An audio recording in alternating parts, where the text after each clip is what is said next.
Avec Minispot, j'apprends tellement de choses. Avec Minispot, j'apprends tellement de choses. J'espère que mon Seigneur sera satisfait de moi. J'espère que mon Seigneur sera satisfait de moi. Alhamdulillah, Alhamdulillah, Alhamdulillah, Alhamdulillah.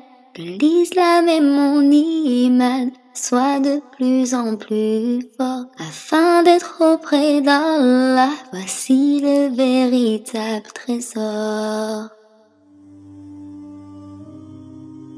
Assalamu alaikum wa rahmatullah wa barakatuh les enfants. Aujourd'hui, nous allons aborder l'histoire du prophète Salih alayhi salam. Le peuple qui précède le peuple de Salih alayhi salam est le peuple de Hud alayhi salam, dont la tribu, souvenez-vous, les Ad, a été anéantie. Cette tribu a habité la zone appelée El-Hijr, connue aujourd'hui par le nom des villes de Salih.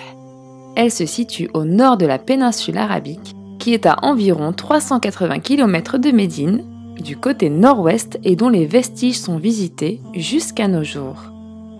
Il y a dans le Coran 2 sourates qui ont le même nom que les lieux où les 2 tribus, les Ad et les Tamoud, ont résidé. Sourate El-Ahqaf, qu'on a vu ensemble pour le prophète Hud alayhi salam, et sourate El-Hijr pour donc les Tamoud. Pourquoi ces lieux ont-ils été mentionnés dans le Saint-Coran ?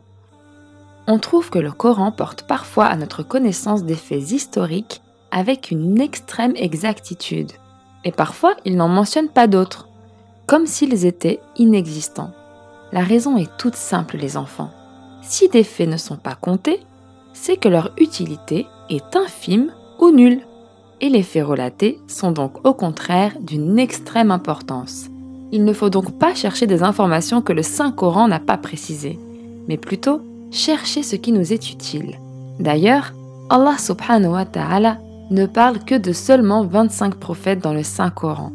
Il dit, sourate An-Nisa, verset 164, et des messagers dont nous ne t'avons point raconté l'histoire. Le prophète Salih alayhi salam a été envoyé à Tamoud, et Nuh alayhi salam est l'ancêtre de Salih alayhi salam, qui est l'un des prophètes arabes, car notre bien-aimé prophète Mohammed alayhi salatu wassalam a dit « Les prophètes arabes sont 4, Hud, Salih, Shu'aib et ton prophète. Il est étonnant que tous les prophètes aient été mentionnés dans l'Ancien Testament, soit Nuh alayhi salam et Idris alayhi salam, etc., sauf Hud alayhi salam et Salih alayhi salam.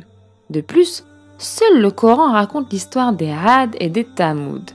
Les Juifs n'ont pas inscrit dans l'Ancien Testament les histoires de ceux-ci pour la simple raison qu'ils sont des prophètes arabes.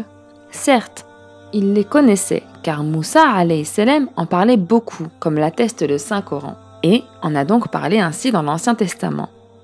Allah Azza wa Jal dit dans la sourate Ibrahim, versets 8 et 9, et Moïse dit « Si vous êtes ingrats, vous ainsi que tous ceux qui sont sur terre, sachez qu'Allah se suffit à lui-même et qu'il est digne de louange.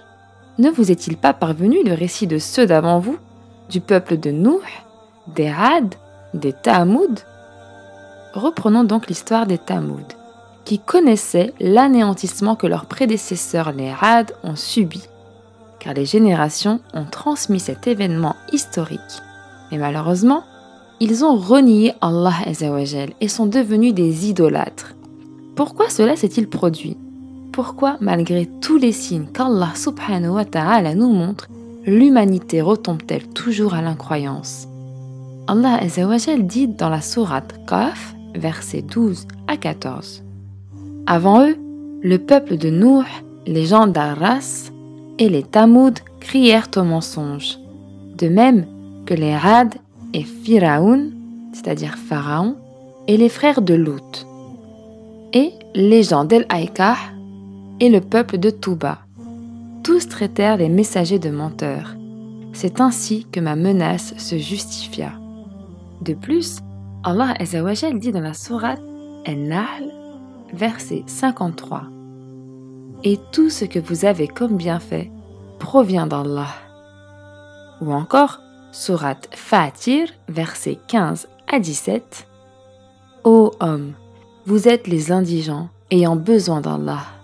Et c'est Allah, lui, qui se dispense de tout. Et il est le digne de louange.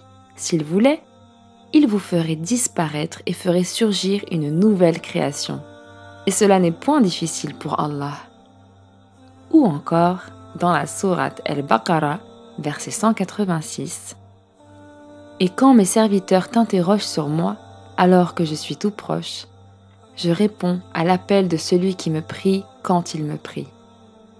Allah subhanahu wa ta'ala dit concernant les personnes qui l'oublient dans la sourate At-Tur, versets 35 à 43.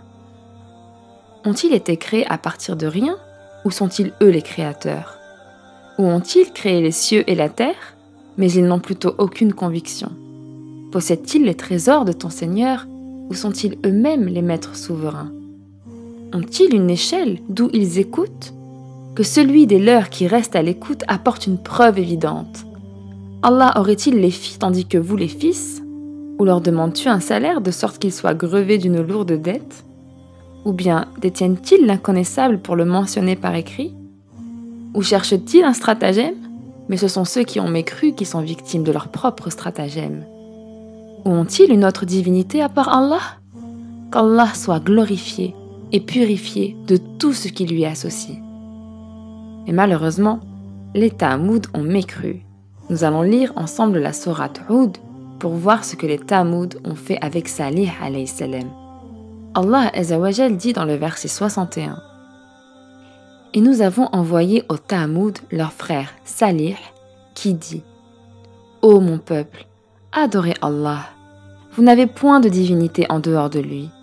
De la terre il vous a créé et il vous l'a fait peupler et exploiter. Implorez donc son pardon, puis repentez-vous à lui. Mon Seigneur est bien proche et il répond toujours aux appels. Les Tamoud, eux, ont répondu à Salih en disant dans le verset suivant. Ils dirent: Ô Salih, tu étais auparavant un espoir pour nous. Nous interdirais-tu d'adorer ce qu'adoraient nos ancêtres? Cependant, nous voilà bien dans un doute troublant au sujet de ce vers quoi tu nous invites. Ce verset est d'une extrême importance, les enfants. Les mécréants semblent dire au prophète Salih alayhi salam qu'ils le trouvent aimable, bon et gentil, qu'ils se plaisent en sa compagnie et aiment voyager avec lui. Mais maintenant qu'il a changé, ils risquent de les perdre. Cela était la même chose pour notre bien-aimé prophète Muhammad alayhi salatu wassalam. Ceci est la fin de la première partie de l'histoire du prophète Salih alayhi salam. Nous poursuivrons la prochaine fois avec la seconde partie et Inch'Allah, après cela, nous raconterons l'histoire du prophète Ibrahim alayhi salam. En attendant, prenez soin de vous les enfants et de vos parents et à très prochainement, Inch'Allah.